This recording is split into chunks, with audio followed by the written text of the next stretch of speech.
தமிழகத்தில் கடந்த சில தினங்களுக்கு முன்பு சென்னை உயர்நீதிமன்றத்தில் கொடநாடு கொலை கொள்ளை தொடர்பான வழக்கின் மேல்முறையீட்டு மனு விசாரணைக்கு வந்தபோது உயர்நீதிமன்ற நீதிபதி எடப்பாடி பழனிசாமியிடம் ஏன் விசாரிக்க கூடாது என்று கேள்வி எழுப்பியிருந்தார். இந்நிலையில் இன்று உதகையில் உள்ள மாவட்ட அமர்வு நீதிமன்றத்தில் வழக்கு விசாரணைக்கு வந்தபோது சிபிசிஐடி போலீசார் தரப்பில் அரசு சிறப்பு வழக்கறிஞர்கள் ஷாஜகான் மற்றும் கனகராஜ் ஆகியோர் ஆஜராகி புலன் விசாரணை நடைபெற்று வருவதால் கால அவகாசம் கேட்டார்கள். அதனை அடுத்து வழக்கு விசாரணை டிசம்பர் 20ஆம் தேதிக்கு மாவட்ட நீதிபதி முரளிதரன் உத்தரவிட்டதாக தகவல் வெளியானது.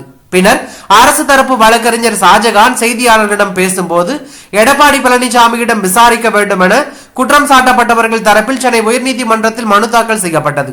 அந்த வழக்கு விசாரணையின் போது எடப்பாடி பழனிசாமியை எதிர்த்தரப்பு சாட்சியாக விசாரிக்க வேண்டும் என குற்றச்சாட்டப்பட்டவர்கள் கேள்வி கேட்டுக் கொண்டார்கள்.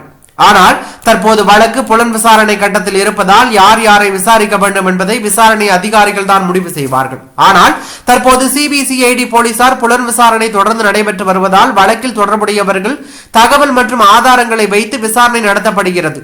அதில் அரசு தரப்பு சாட்சியாக இருந்தாலும் அல்லது எதிர்தரப்பு சாட்சியாக இருந்தாலும் விசாரிக்கப்படுவார்கள் என்றார். கொடநாடு கொலை கொள்ளை வழக்கு குறித்து சசிகலாவிடம் விசாரணை நடத்தியது போல எடப்பாடி பழனிசாமியிடமும் விசாரிக்க வாய்ப்பு உள்ளதா என செய்தியாளர்கள் கேட்டபோது தேவைப்பட்டால் அவரிடமும் விசாரிக்கப்படும் என்றும் வழக்கில் தொடர்புடையவர்கள் யாராக இருந்தாலும் விசாரிக்கப்படுவார்கள் என்று அவர் கூறியுள்ளது பரபரப்பை ஏற்படுத்தி உள்ளது.